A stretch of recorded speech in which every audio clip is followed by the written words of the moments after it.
Hello,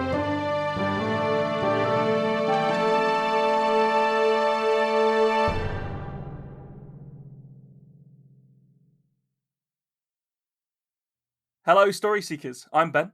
I'm Nico, and you're listening to The Tiny Bookcase. 2 stories are on the way. Both written especially for this episode to a shared prompt, and after each one's told, we'll discuss the tales. Our prompt for this episode is a token. What symbol of your undying affection for me have you got for me, Nico? I shall tilt in your name, my lady. It's like Eustaris on horseback. I think so. The token. William King, MI6, was in something of a pickle. He had scubaed his way into Blumgart's secret volcano lair, assisted by his attractive and willful temporary partner, Loza Minge. Swedish, he thought. He hadn't checked. As per the usual protocol, a large, helpful screen had laid out the plans of the nefarious villain. Something about repositioning a satellite in order to refract the sun's ray into the volcano in order to heat up the ice caps, raising the sea level enough that a large ship could be sailed directly into the Houses of Parliament's lobby in order to force the Prime Minister to release the nuclear codes. Or something to that effect, anyway. He had crept into the heart of Blumgart's lair and begun searching the extensive collection of filing paraphernalia. It was somewhere around Cabinet 4 when the door opening had startled the erstwhile agent, and, just like that, he had found himself closed behind a thin door labelled G to J. He had made it to some contrived plan about using gyroscopes to invert the world's magnetic position and make summer a bit colder, which had been abandoned as that would now be considered beneficial to global stability. He knew one of the voices that had come into the room. It was Blumgart. He'd recognise it anywhere. How many long tables had they met eyes across? How many mad contraptions had King escaped? The wheel of razor blades last time had been a really close shave. He remembered making that same joke to a young woman named Fanny Pact back then. He suppressed a chuckle and listened to the conversation going on inside the room. Vladimir, please take a seat. He paused thoughtfully. And mind your step, it seems my naughty Mr. Periwinkle has chosen to do poo-poos outside of his litter tray. Mr. Periwinkle, that long-haired feline, had watched King face doom dozens of times. He hated that cat. There was a scraping of metal chair legs on tiled floor, and the clink of glass meeting glass, then a soft tap as that filled glass was placed somewhere, probably within reach of this Vladimir. Vladimir, I must say, we've all been really impressed with your work of late. Thank you, sir. A henchman, then? What dreadful acts has this man committed to be praised so by Blumgart? Your conduct in the workplace over the last 6 months has been absolutely stellar. You know, it's hard to find good staff these days. The men shared a smile, employer to employee. We wanted to give you a token of our appreciation for all of your efforts. First off, we are awarding you Henchman of the Month, which, as you know, comes with a €20 gift card for Amazon. Thank you, sir. The man sounded genuinely enthused. What sort of strange purchase was this evildoer planning to make? Not just that, young man. We are thrilled with the extra work you've been putting in, helping the recon team with checking the ports. He'd obviously not done a good enough job, thought King. And with your brilliant idea for the Bake-Off Bake-Along. Honestly, I've never seen the men so enthused, and about scones no less. The men laughed. It is all part of day's work, sir. Nonetheless, it's exactly that attitude that makes us want to move you to senior henchman and increase your pay to this. He slid a sheath of paper across the table. Vlad read for a moment and let out a low whistle. Sir, this is a lot of money. We will backdate it to the start of June as well. We want you to feel cared for, just like you care for my work. Thank you.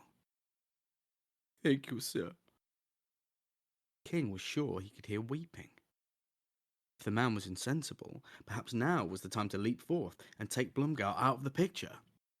He slowly slid his standard issue pistol, the kind with the special, normally only in movies, silencer that made it go whip whip instead of bang bang, from his hip. Sir, you do so much for me here. I cannot say how much you do. King leant his free hand against the internals of the door, poised to strike. Vlad, I can call you Vlad? Yes, sir.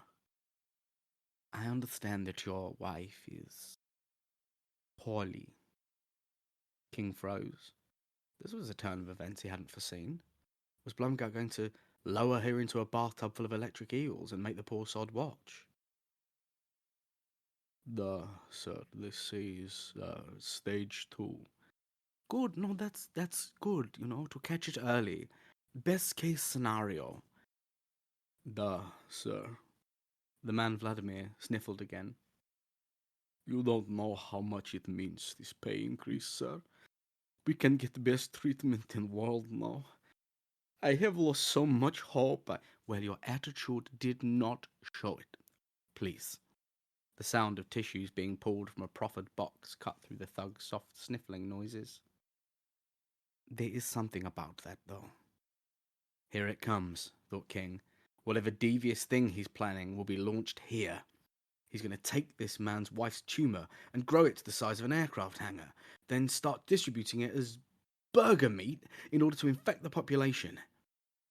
King wasn't sure if that was how cancer worked, but it seemed like the sort of thing his nemesis would do. Sir.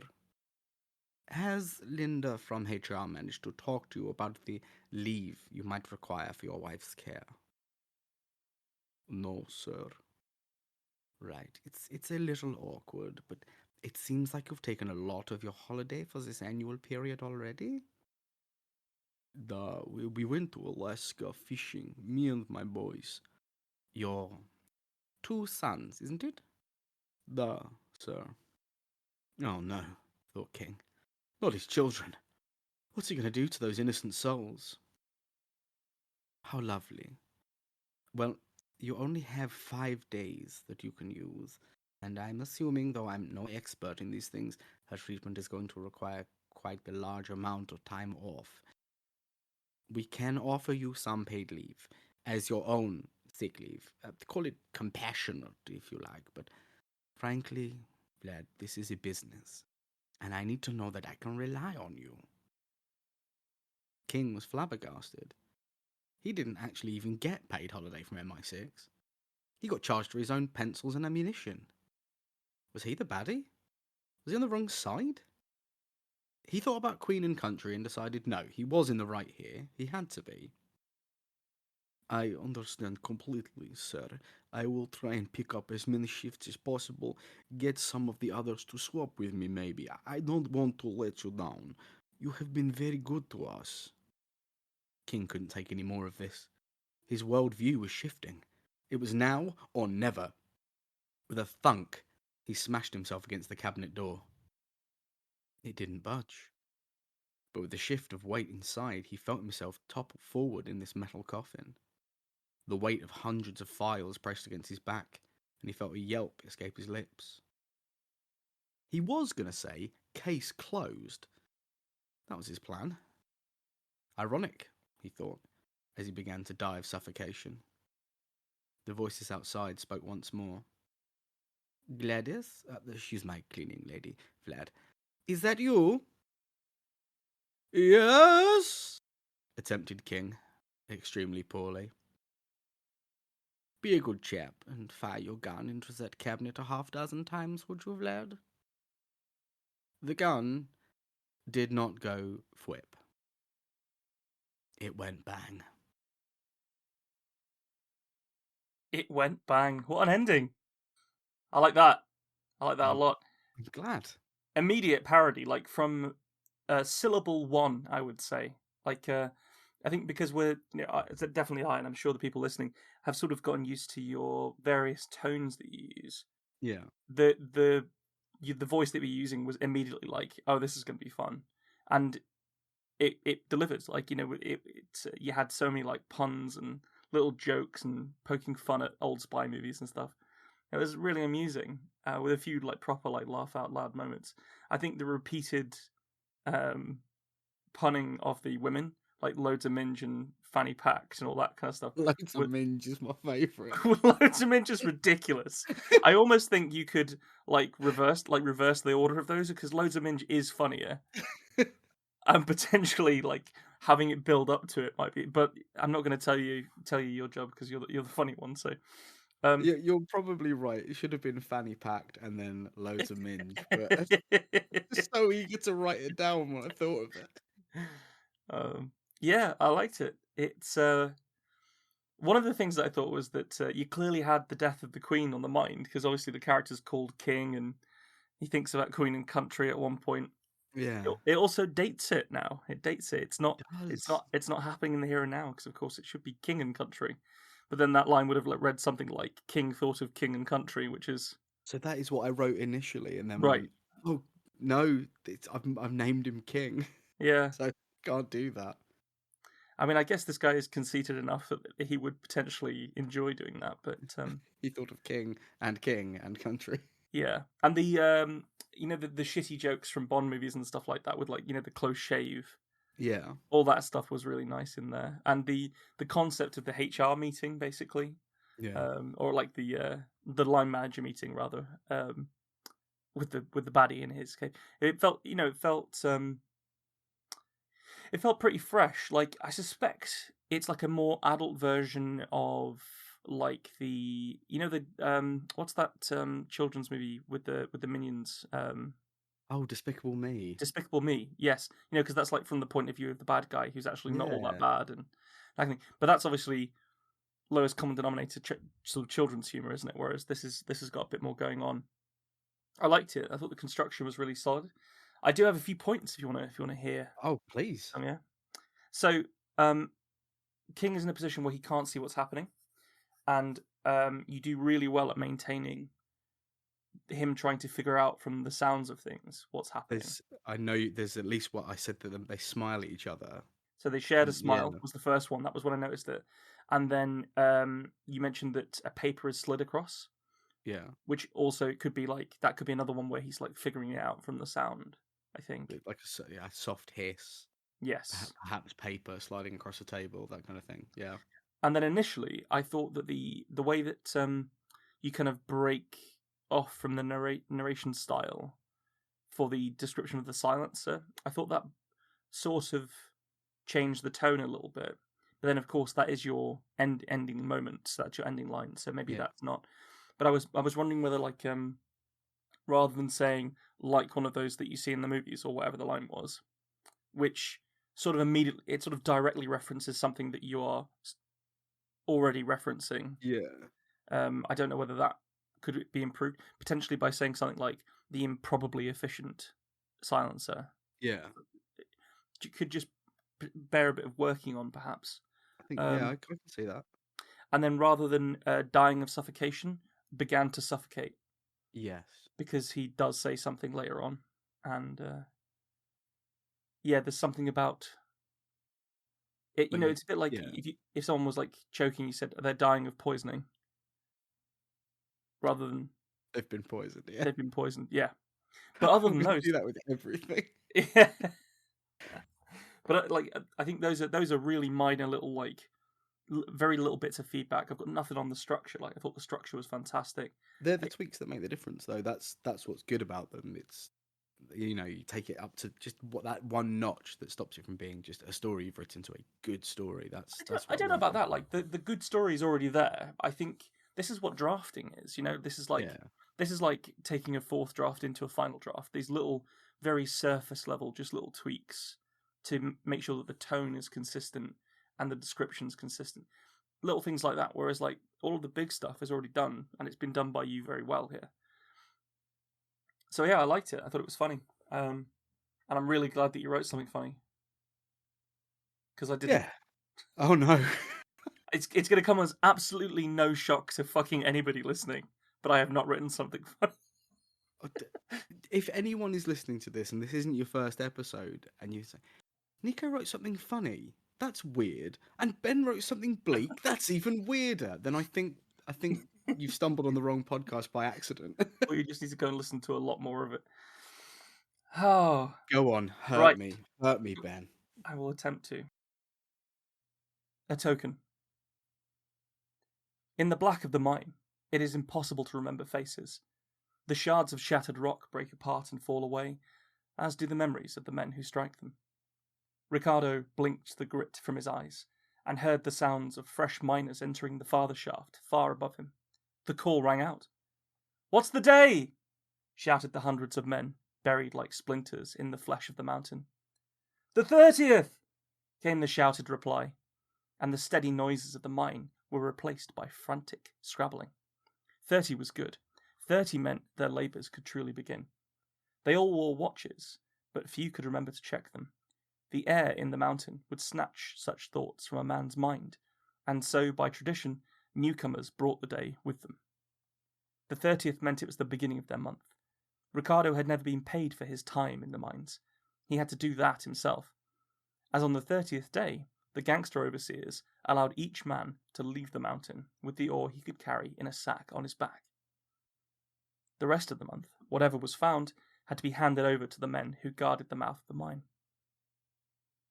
Ricardo beat at the rock face in the flickering light of his headlamp, as though he were trying to bring down the mountain from within. Frenziedly, as he felt the cold of the mine leaking through his dense overalls, he filled his sack with chips and chunks of black ore. 3 hours later, he emerged from the mine and was waved past by the gun-bearing overseer. He was bent near double under the weight of the sack, but turned once to look up at the glacier that overhung the mountain's broad peak. The snows had come again, blown in sleeting sheets from that high blue wall, and his big boots left black trails in the drifts that formed on the narrow paths which switchbacked away from the mine's entrance. 5,000 metres above the sea, few could breathe the cold air, fewer still could toil in the mines. Ricardo was from the people who had called this place a home since before the Spanish came. He had once thought of himself as brave. On the better days, he could accept now how stupid he had been. In the town below, the crushers pounded at his ore, and mercury washed into the wet mix to allow out what precious gold could be drawn from it. The crusher yard was filled with other miners, waiting to see what glimmering shards could be salvaged. The fatigue of that hope had set in upon their features. Many would not be able to feed their families should their ore be found to be merely barren rock. Ricardo watched as nugget after nugget was formed from his ore. Other men might whoop and holler at such a bumper payday. Ricardo silently pocketed the handful of gold and left the yard without drawing attention to his haul. La Rinconada was mostly peaceful during the grey days, but at night the miners would drink, and there were few men that did not bear lasting reminders of a knife on their bodies. He splashed through the sewage-swollen dirt streets and threaded through accidental alleys between dull grey housing made from containers. There was only one place that Ricardo could go. El Hueco, the hole, was brightly illuminated against the dusky iron of the sky. Strings of multicoloured lights in the shapes of chilies festooned the awning and outlined the building. It was a massive construction when compared to the tiny domiciles that choked the mountainside around it, yet it was still made from that same simple metal box construction. Ricardo could not smell anything anymore, but he knew that the place reeked of vice. He went inside quickly and felt the blast of warm, fetid air strike him. The music of Elvis Presley was being played tinnily from behind the bar, and the place was packed with those miners who had struck lucky. The women of El Hueco plied their forced-upon trade, sitting in the filthy laps of those men. Many were working on getting a good drunk on. Ricardo felt a pang of worry that he was already too late. "Ricardo, broder!" The cawing cry came from a lanky man who danced towards him. Carlos wore a silk shirt which had apparently lost most of its buttons. His massive mouth was wide in greeting, and Ricardo could see the gold teeth which failed to corral his tongue. The man could say what he liked. He was the town pimp and gangster kin. "Are you lucky or poor this month, my man? Josefina is sleeping, but I can wake her for the right price." Carlos gripped Ricardo by the shoulders and drew him into an insincere embrace. "Lucky enough to settle my debt," whispered Ricardo into Carlos's ear.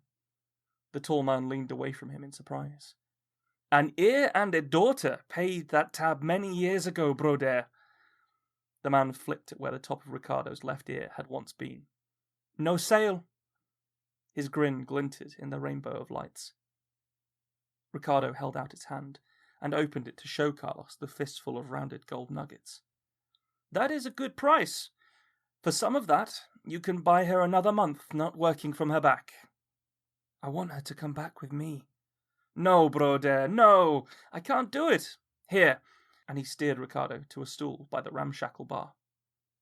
Have a drink, and I will fetch her. A beaker of viscous booze was plonked in front of him, and Carlos danced away, singing poorly along with the foreign lyrics of a dead king. Ricardo lifted the beaker in both hands and saw that it shook violently. The stuff blasted over his icy tongue, and the warmth of the liquid spread through him quickly.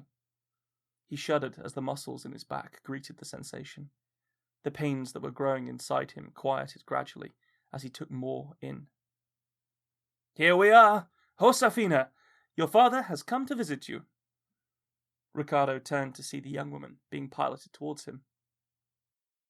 She wore ragged bright clothes, and her face had been smeared in makeup, as his was smeared in rock dust and sulphurous residue. He looked for it, that token of their past life, and saw that it still encircled her neck.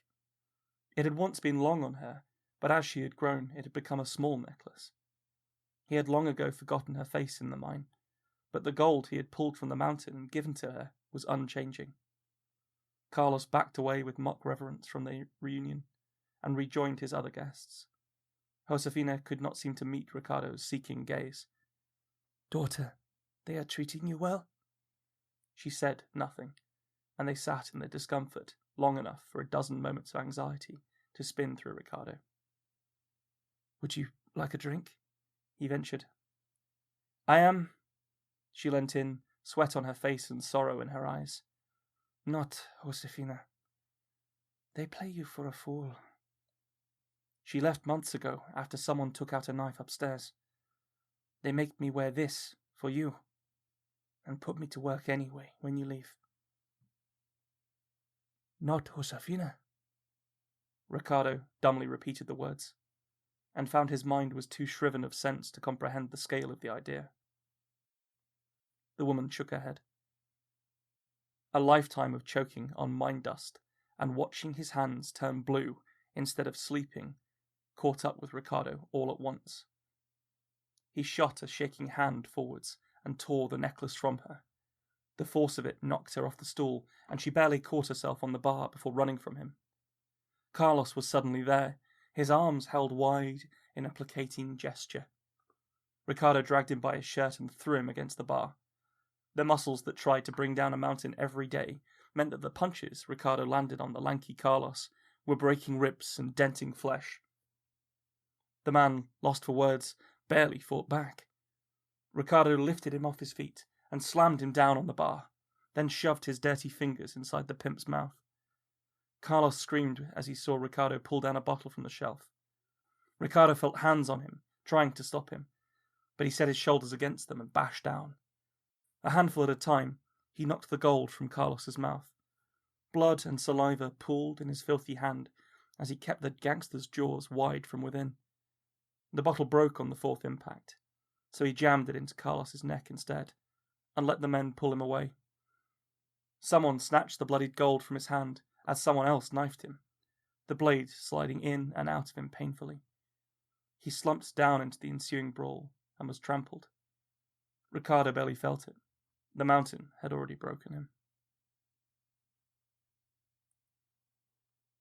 I mean, first of all, fuck you. That was that was really sad. Yeah. Oh, loads of absolutely fantastic. I guess like natural imagery in there. Like, I absolutely loved the phrase "buried like splinters in the flesh of the mountain," and a lot of it was very sort of closely linked to. There's a lot of stuff about like air and breathing, and a lot of stuff about like flesh, and yeah, it just felt very, very raw and down to earth. It got you into the perspective of that man, of those miners, of Ricardo, of all of them, perfectly. I'm glad you because liked it. there was nothing. You know, it didn't matter who the gangsters were. That wasn't the story we were telling. But everything, you know, it's one natural thing against another natural thing, over and over and over again, forever. And that story was told perfectly because of that. Also, absolutely love the way you described the scars as bearing reminders of a knife on their bodies. Yeah. That's a great little turn of phrase. Absolutely fab. I think it's just when it's like almost like a shared memory, isn't it? Yeah. Because it's almost not remarkable that people have. You know, we don't find out that he's missing a part of his ear until quite deep into the story. Yeah. Because it's just not important because of how savage and brutal his everyday life is. But the line about them being dug into the mountain like sort of splinters is because this kind of mining is often done in what's called an artisanal fashion, which is where you have like individual miners that carry their own equipment, just digging themselves into the mountain to try and find something. Yeah, just like veins. Yes. Yeah. Yeah. Oh. It's pretty horrid. This is a real place. La Rinconada is the highest human settlement in the world. Okay. And it's as it says in the story, it's a gold mine high up in a mountain on top of which there is a glacier. Yeah.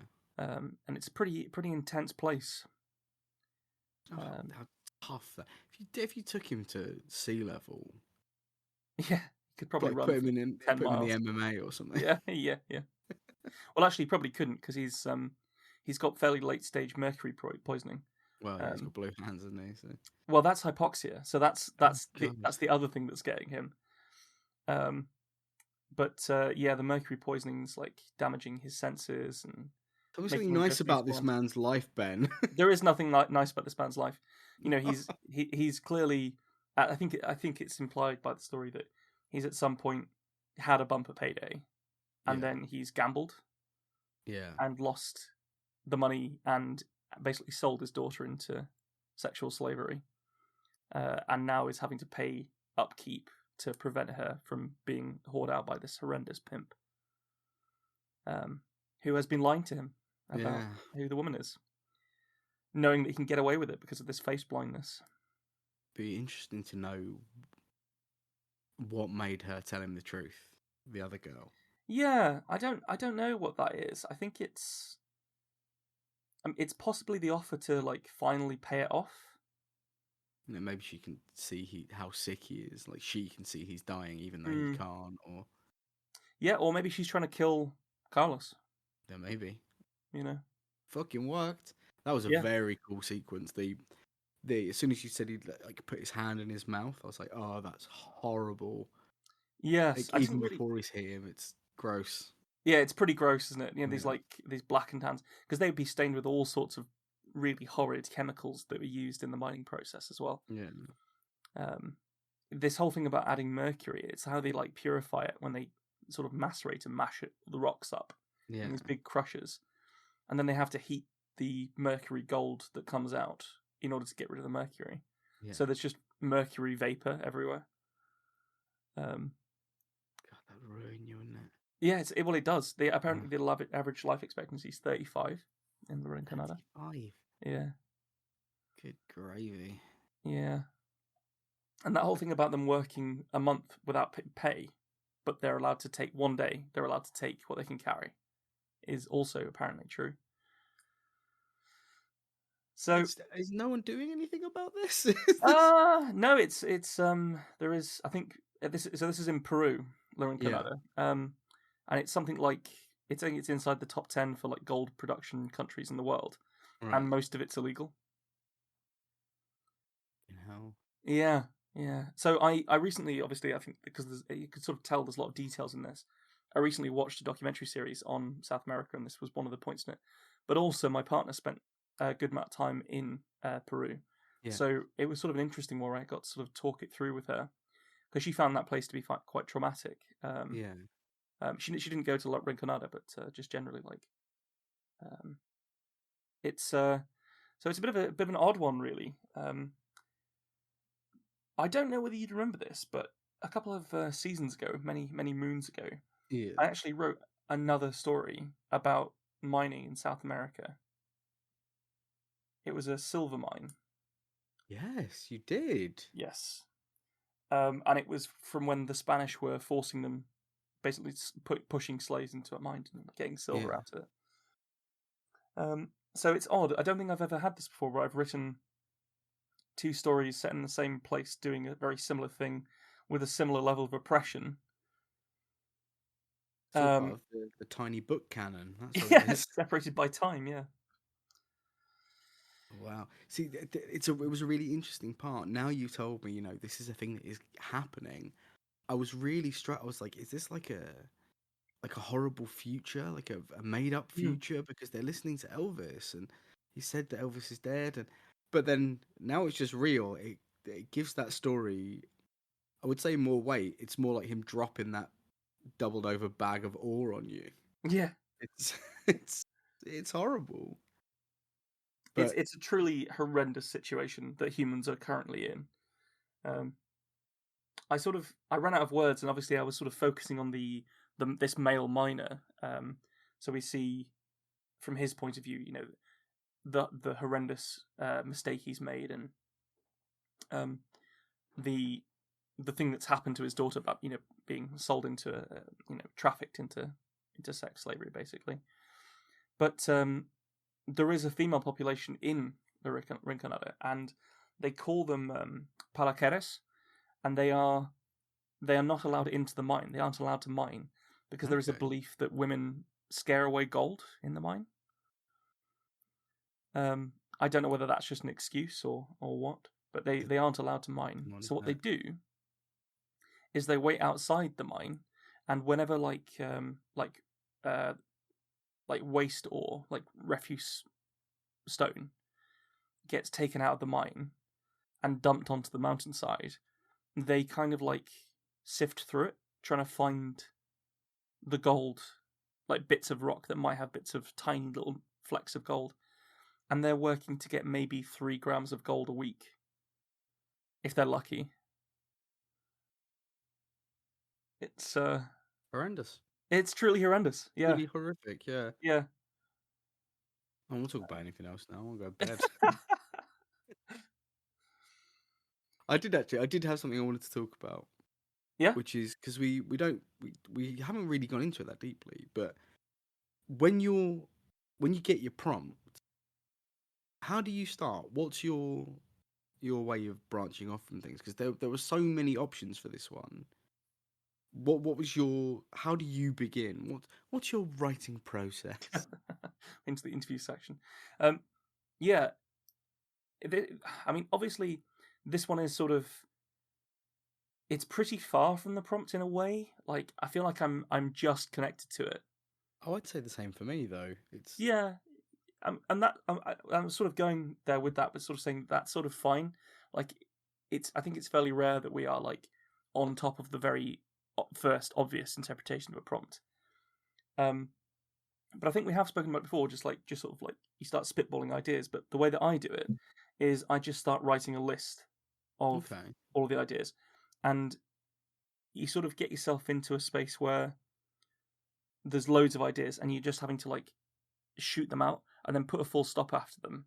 However you want to write it down, spelling mistakes and all, and then you're on to the next one, and it's sort of just funneling and sorting those ideas on just a notepad document on my computer, and then like looking at them, and then maybe like expanding those like one sentence ideas a little bit more, seeing which one takes my fancy, and then the one that I actually start that sort of seizes me and starts me writing, as in like, oh, I have to write that down because that would be interesting for that prompt.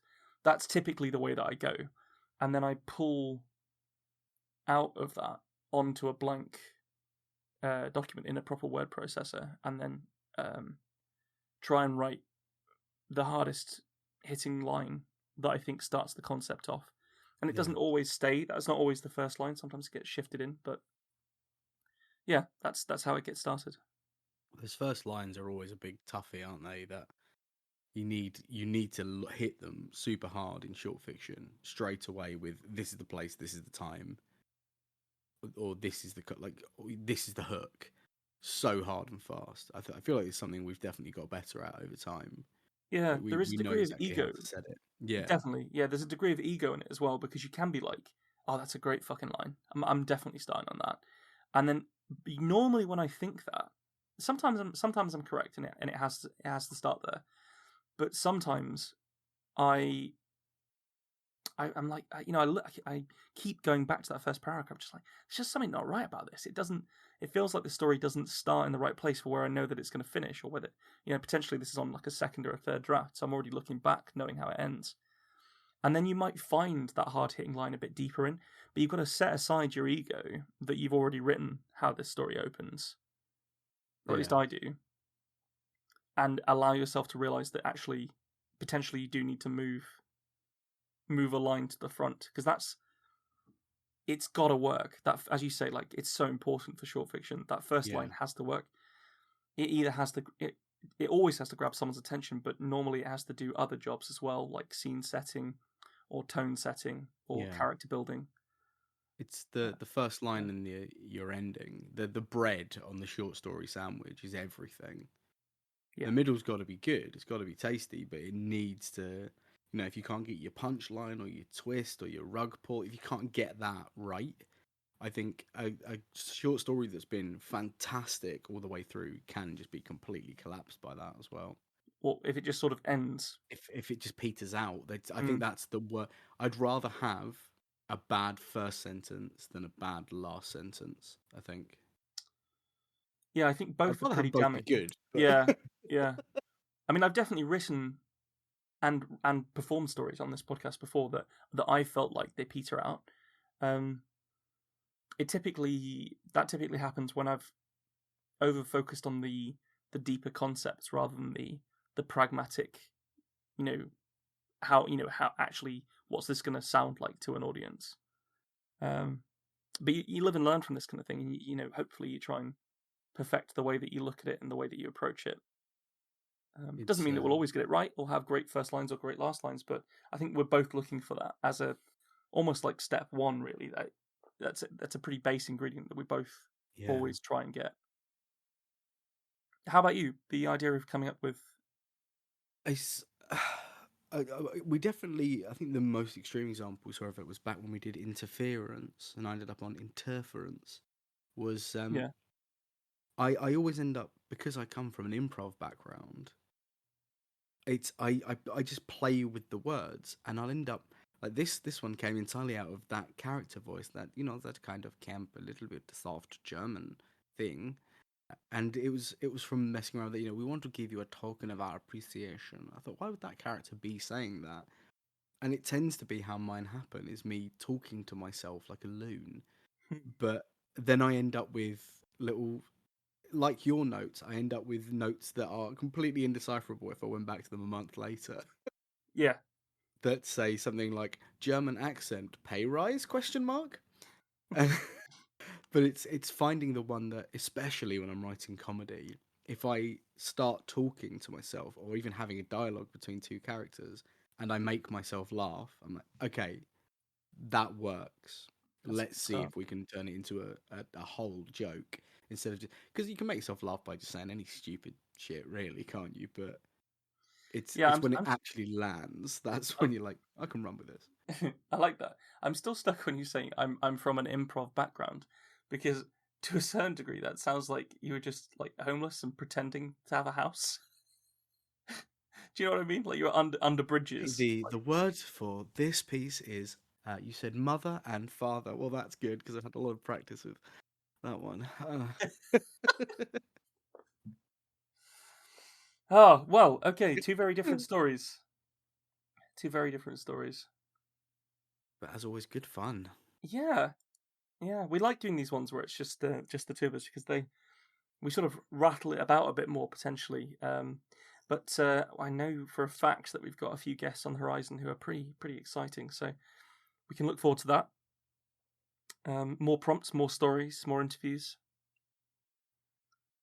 But I Or think for everything. now that's probably Yeah. it. Go on. Get out of here, you whippersnappers. That sounded deeply predatory. It was. Ooh.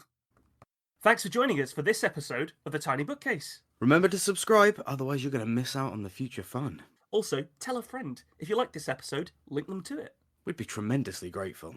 You can follow us on Twitter at BookcaseTiny, Facebook at The Tiny Bookcase, and Instagram at BookcaseTiny for updates.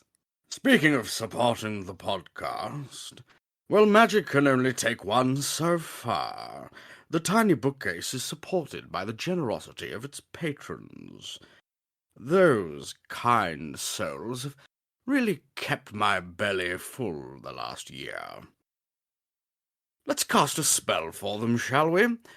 For magnificent beardery, let's cast the Chinicus folliculale spell on Gary Laird. For rich ginger tones on the scalp, let us cast the Orangi Hedondo spell for Scott Byrne. And for general fabulousness, why not the Ooh La La, How's Your Mother spell on Matthew McLaren?